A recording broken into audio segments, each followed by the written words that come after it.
I start working on the Comanche today, Before I start working on the Comanche today, I got to do a little quick little tidy, not a full-blown cleanup. I just got to get, basically I get to my door because this pallet just showed up from my friends at Harbor Freight. I talked to them at SEMA a little bit, and they just said, hey man, anything you need for your shop, let me know. And I said, yeah, I want to do a transmission rebuild toolbox just for doing my transmission stuff, and some of these little service carts, because man, you can't go wrong having a couple carts, and had to get them in yellow, ESOP guy. So super cool. So I'm going to unpack that to get that pallet and everything out of the way, and then I'm going to set up the cameras, start working on the Comanche.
So I know what some of you are thinking right now. You're probably thinking, come on, Ian, you're a professional mechanic. What are you doing with a Harbor Freight toolbox? Surely you want a Snap-on box or a Matco box or a Mac box.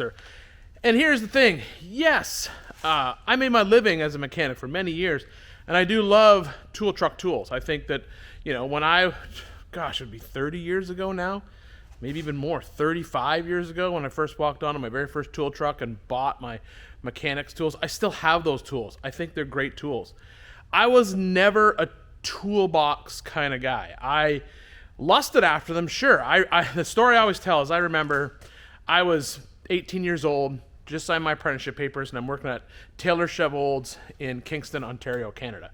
And across the shop from me, a guy bought one of the very first Maximizer boxes, and God, it was beautiful. It really was. It was a beautiful toolbox. And the mechanic who was training me, Paul, he saw me eyeing it. And, I'm an apprentice mechanic, and so he's kind of looking at me, and he looks over and he says, you like that box over there, don't you? And I said, yeah, I do. And he said, well, go ask him how much he paid for it. And I went over and I talked to him. I think it was like $15,000 or something. It was a lot of money at the time.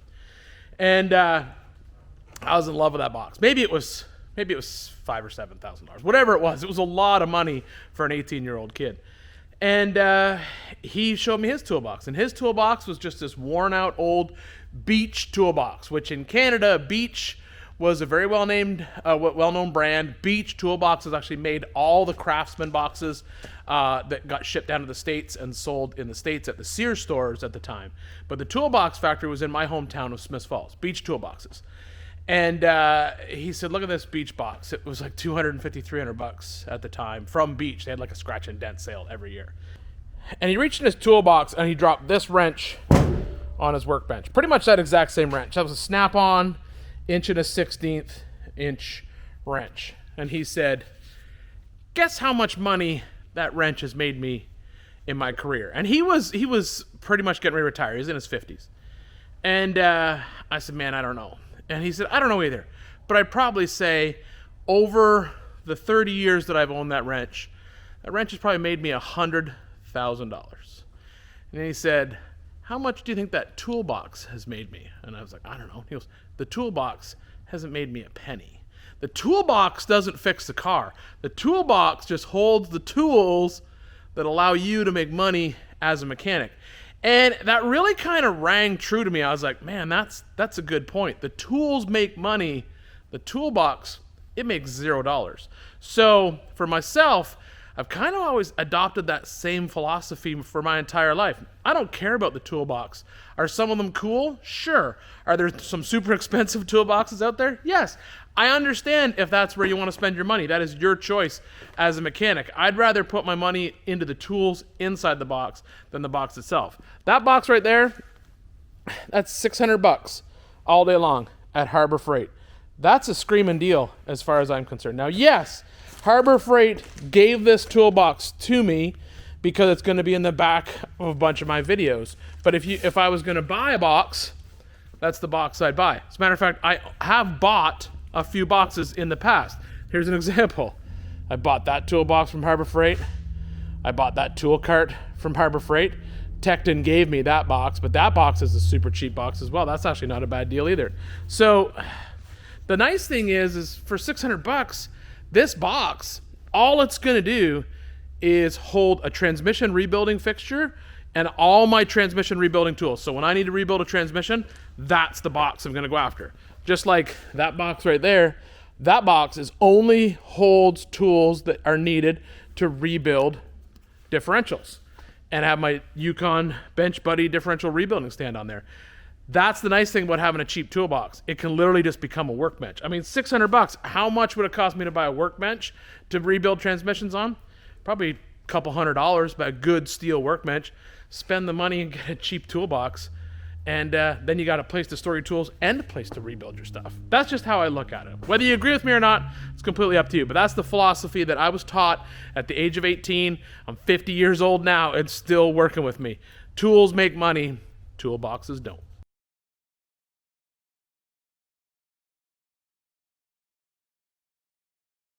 So when I say a transmission rebuilding bench, what I basically mean is I'm going to put all my transmission tools just in this yellow cabinet.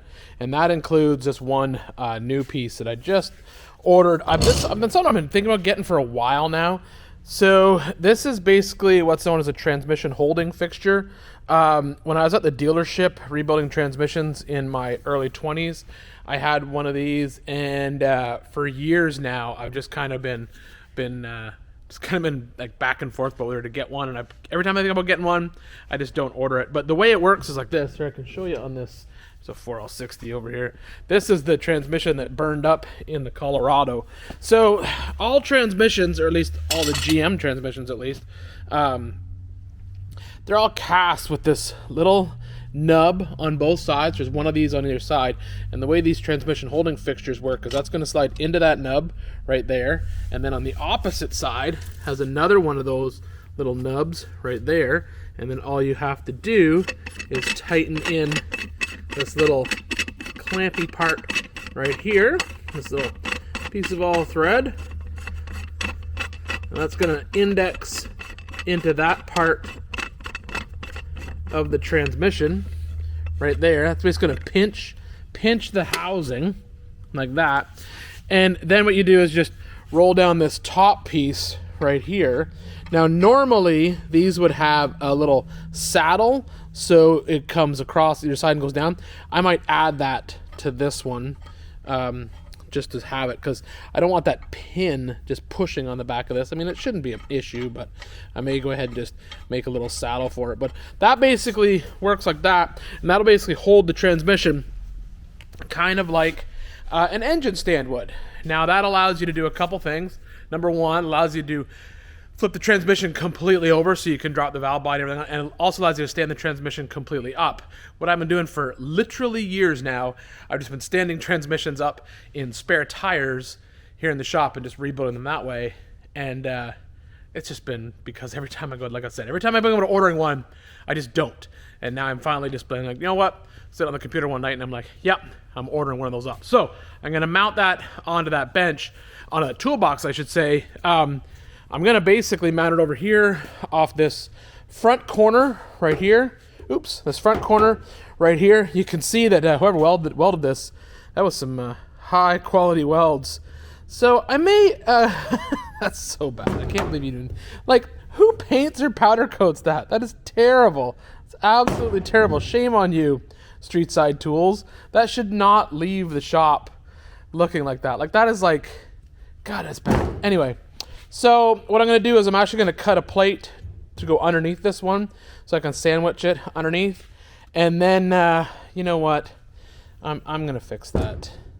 That is terrible. How am I going to fix that? I guess I'm grinding that out and just redoing it. Oh, wait a minute. I might just be able to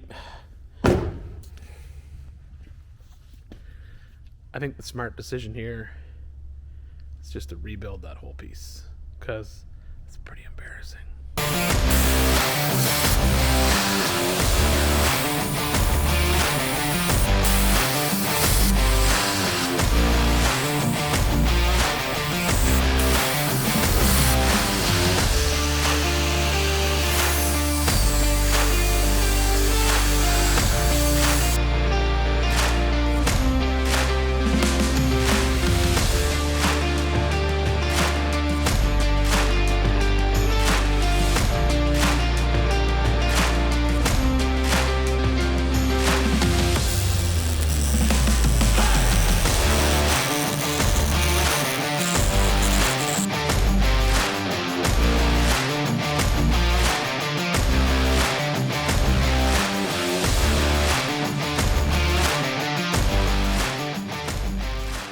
This definitely did not have to be done, but that weld was going to bother me the entire time. Every time I use this tool, I'd be looking at that weld. So I was going to rebuild that entire upper mount, but didn't have any tubing here in the shop that was the right size to go around that fixture.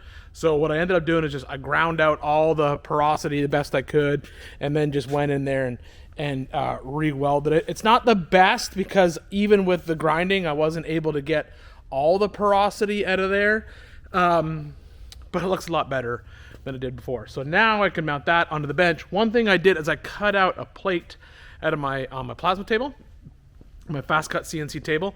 And that plate is not to rebuild that mount. What that plate is going to do is, this is the plate right here.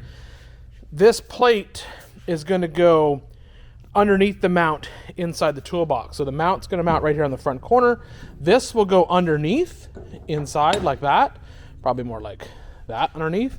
And this will be like just one giant washer to basically hold it all. I could have done like some fender washers and something like that, but that plate's going to be a lot stronger. The transmissions are fairly heavy. Now the Yukon Bench Buddy, I mounted it the same way. I'll show you it over here. So this is the Yukon Bench Buddy. If you do any rebuilding of any type of not dropout third members, this is definitely worth getting. This basically bolts on to the edge of the third member, and then it's got a bunch of different positions that you can put it in. You know, you can put it down here, drop the gears in, stand it up, set your backlash, all that kind of stuff. You can see you can loosen these off, spin it around. This is something that you should have if you are doing any type, as I said, any type of dropout third members. I had one of these for the longest time. This is my little 9-inch third member that I just picked up. Support, it was okay. This is 1,000 times better. You can get that at Yukon.com, like with all the differential rebuilding tools. It's just a new one that they added a few years ago, and it's awesome. I really, really like it. And I just mounted it with some fender washers on the opposite of this, because the weight that's on this is not the same as the weight that's going to be on this. This is holding up an entire transmission, so this is going to hold up some serious weight. So once that bracket that I re-welded cools, I can bolt it all together on the bench.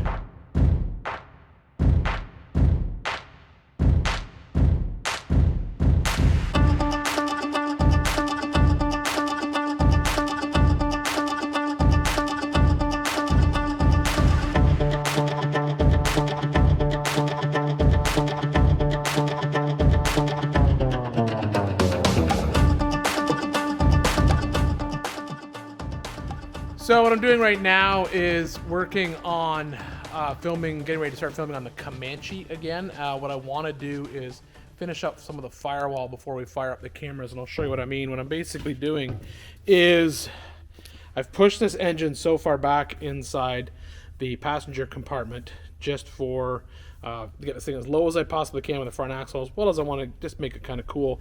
I've started building all new Firewall, and I'm working my way across from the passenger side to the driver's side.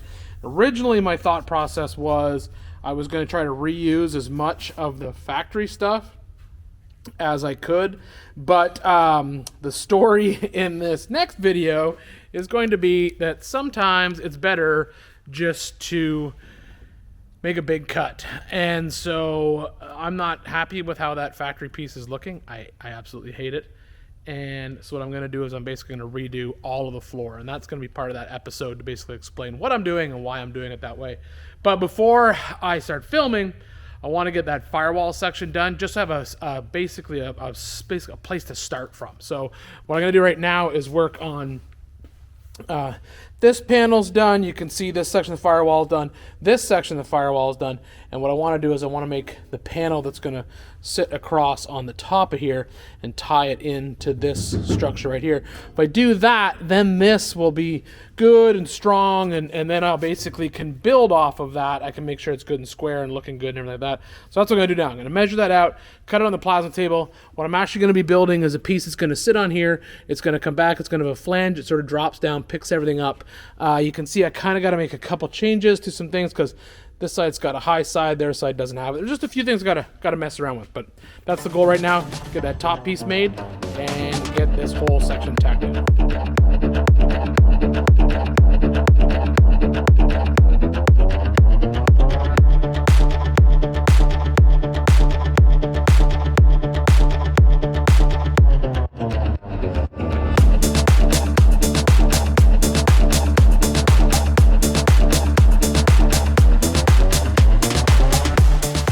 A perfect example as to why you want this type of brake. Now, this is called, some people refer to this as a box and pan brake.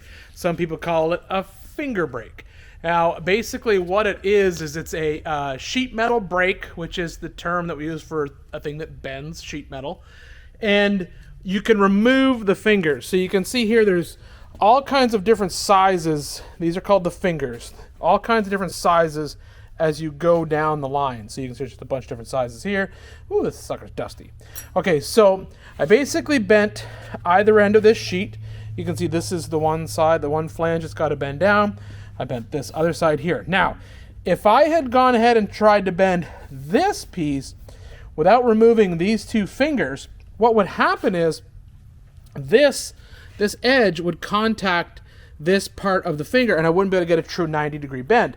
Now, there is a couple of ways to get around that. If you don't have a removable finger or box and pan brake, what you can do is you can change how you cut the sheet metal. So you'll see that sometimes, so what some people will do is when they make these little flanges, they'll basically make like a 45 right here. That would be one option. That way when it would fold up, there'd be room for that. That's one way to do it. I guess that's really kind of the only way to do it.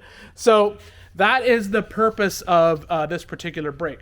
By removing those fingers, now I have a space for the edge of this sheet to go into. You can see, let's adjust the camera here, as I bend this, oops, I didn't have it locked down, sorry. Get it lined back up here. I kind of moved it around a bit.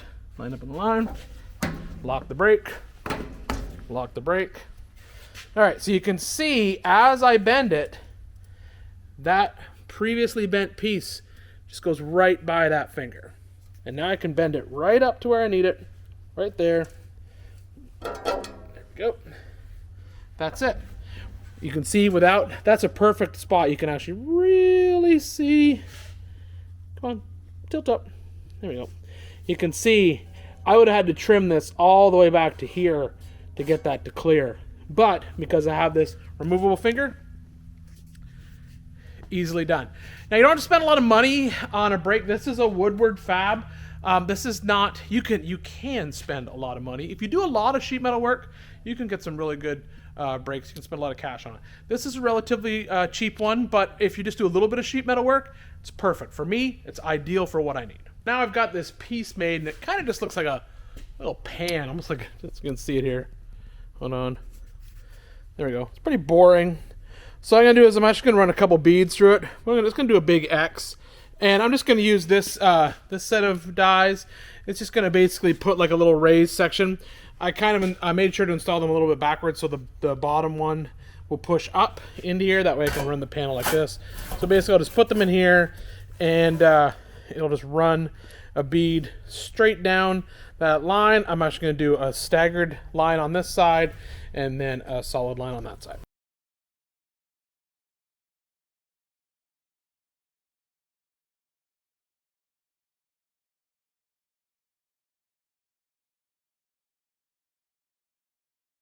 So I'm putting this piece together with what are called clecos. So clecos are pretty popular. I think they started in the aircraft industry. They're kind of like a reusable rivet. That's a good way to describe them. But the way they work is basically you have a pair of cleco pliers. That's what these are. And then you have a cleco, and that's what this is. So the cleco fits in the cleco pliers like that. And then what you do is you drill an 1/8" hole into the panel. And then you can see what's going to happen is when I depress the cleco, it gets a little bit skinny. Push it in there. And now when I let it go, bloop, that'll pull that in. It's basically similar to a sheet metal screw, except you can quickly take them in and take them out. So they're super handy. I've started using them a while ago. I am by no means a sheet metal master, but I did stumble across these from a friend of mine who does some sheet metal work, and I was like, man, those are cool. And I think they really are. And so that's what I started using. And so these clecos really kind of help out because it allows you to basically mock it all up, put it in. Those will hold it in. And if you want to take them out, you can just quickly uncleco them and cleco them back together. What I'm doing right now is I'm going to build it. I do have one sheet metal screw where I have it attached. This actually goes up into the truck. So that'll hold it in place. This lands on the opposite side of the motor, driver's side, comes around. So once I get it clecoed together, I should also say one other good thing to have if you're using these clecos. Where'd they go? There it is. Get a set of double-ended drill bits. So these are from Can Cut, where all my drill bits are from. So this is a double-ended 1/8" drill bit. So what that basically means is they're super short and they're fluted on both ends. So when you're doing a lot of these little 1/8" holes like this, you don't always have to, like, number one, they're a little bit stronger because they're short. And number two, when one end gets dull, you just flip it around in the drill and use the other end.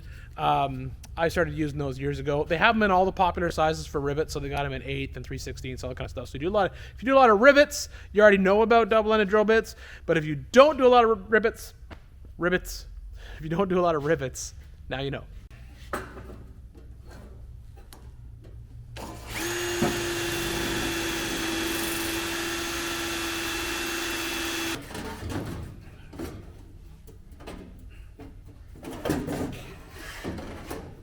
So here's a perfect example where those clecos really come in handy. So what I need to do right now is I need to adjust this flange. Let's see if I can see it in there. Yeah, I need to adjust this flange right here. Basically, I need it to come from here and go down because the dash itself is not actually level. It actually comes across here. This little chunk of the sheet metal comes across and kind of dips up a little bit. But either way, I need to basically pull this panel out and adjust that flange. If I'd put a bunch of screws in there, I would have had to undo all those screws. It would have taken some time, but you can see with the clecos, just got to come in here and put the pliers on it, pull the cleco off, pull it off, pull it off, and then pull the last one off. And then you just grab it, pull it out. It's that easy. Just makes working with sheet metal that much easier.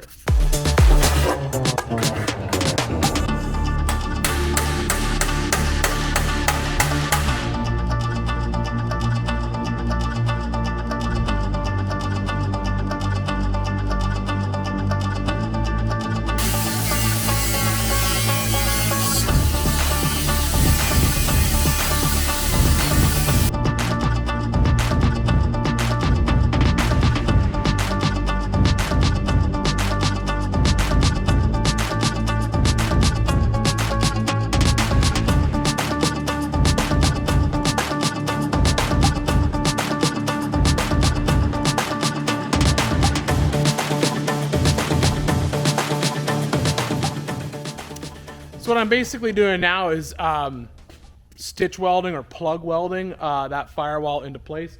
And a tool that I have to make that a lot easier is just this pneumatic It's called an air punch flange tool. Honestly, I just got this one from Harbor Freight, but the way it works is right in this section right here, there's a little set of jaws, and it will punch small little holes into the panel. That allows you to plug weld it up. So what I do is I just punch a bunch of holes in the panel, and then I will go in afterwards and I'll just weld up each one of those holes as we go. I did have to add this little strap to the top right here. Fitment isn't perfect right in this section right here because this section of sheet metal actually rolls down.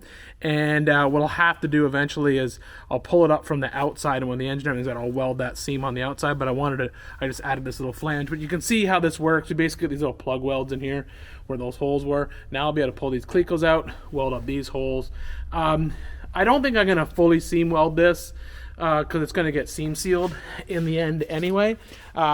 But the goal here, as I said before, is just to get that section of the firewall locked into place so it's not going to go anywhere, and that will allow me to shoot the next section for TV for our build series television on the Comanche or the Gomanche, and that is basically fixing this floor because this ain't working for me.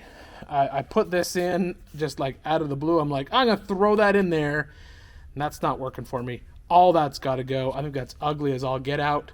I'm certainly not proud of that sheet metal work when I put that in there. This, I think, is going to look a lot better.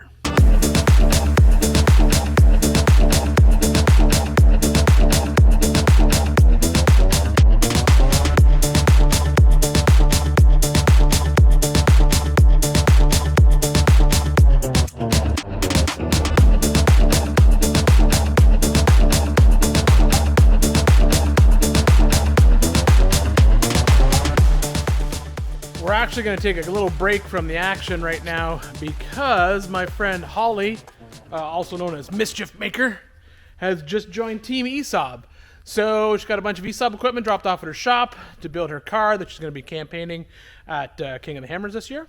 And I said, when it's time to turn that machine on, just let me know and we can do like a Zoom live training session for her. So that's what I'm going to do right now. I'm just waiting for her to log on to Zoom right here. I got the laptop all set up, and as soon as she joins in, we're gonna bring her into this little Zoom meeting, and then we're going to talk her through her new equipment. So I'll probably record the actual Zoom meeting, and that way she can have it as well for her YouTube channel.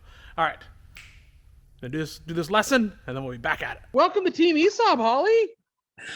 Thanks. I'm super happy to be part of the team. I'm excited. So let's, what have you unboxed everything? Let me see what you got. Show me what you got. All right, let me show you what I got. Okay. Oh, I gotta unclip you from here. All right, and I gotta turn you around. Turn me around. Oh, there we go. Okay. Let me give you a clean. There we go. There we go. That's better. Okay, so you got the machine all on the cart, loaded up. Oh, you got your free wire in there that came with the machine. Good stuff. I did. I kind of I've been watching videos on everything. Equidistant in between the two, because this is going to get hotter before this gets hot. Does that make sense? Okay. Yeah. So what you want to do is when you're welding this, what you're going to do is you're actually going to start with the wire. This is stuck out too far. You want to keep this nozzle like 3/8 of an inch away from there. So super close, but I'm letting it stick out so you can see the wire. Okay. So what you want to do is you're going to point, you're almost going to lift the handle up. So the torch is actually pointed at the flat part close to your Jeep. I don't want you to weld on it. I just want to show you something. Yeah. Okay. Show me that. Take the camera and show me that joint on your front grill shell there. Oh, wait, hold on. Whoa. He put it over here. Sorry, where are we going? Oh, let's go to one of these tube joints at the front of your truck here. There we go. That's good. Now, here? Yeah, that's good. Now pick up your torch, your MIG gun in your hand. You don't need it in both hands, just in one. Yeah. And I'll show you the pantomiming process of welding that joint. So if I'm going to weld that joint, I'm going to take that MIG gun and put it right at that pointy part on the top. Right here? I can't turn your camera a Oh. little bit. Yeah. So, and then what I would do is I'm going to take that and I'm going to work the gun all the way down towards the engine. So Okay. pretend you're welding it and show me how you do that. Okay. Let's first get the camera so you can see. Okay, so now I have all the sheet.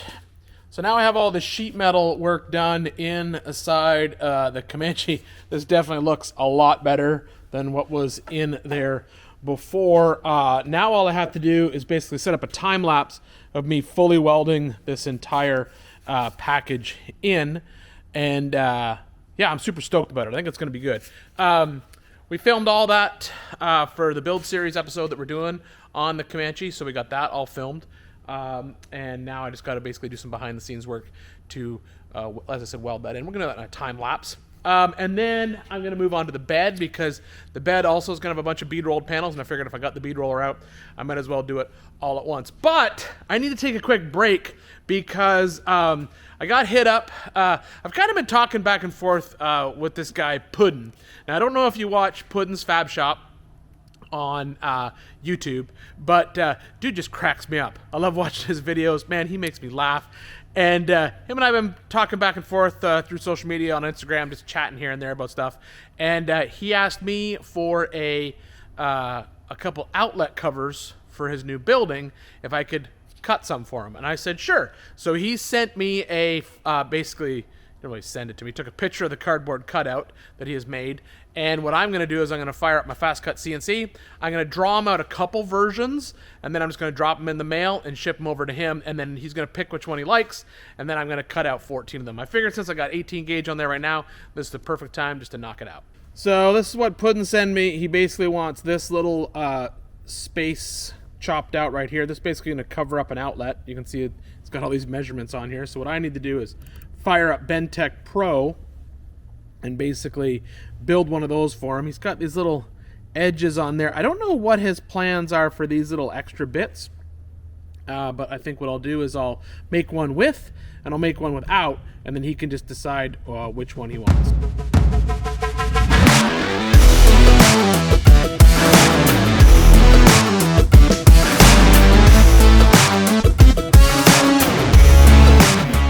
Gone ahead and drew up what Puddin had sent me. I put it all through Bentech, ran it through sheet cam, loaded it into the loader, and now I'm ready to cut it out on the table.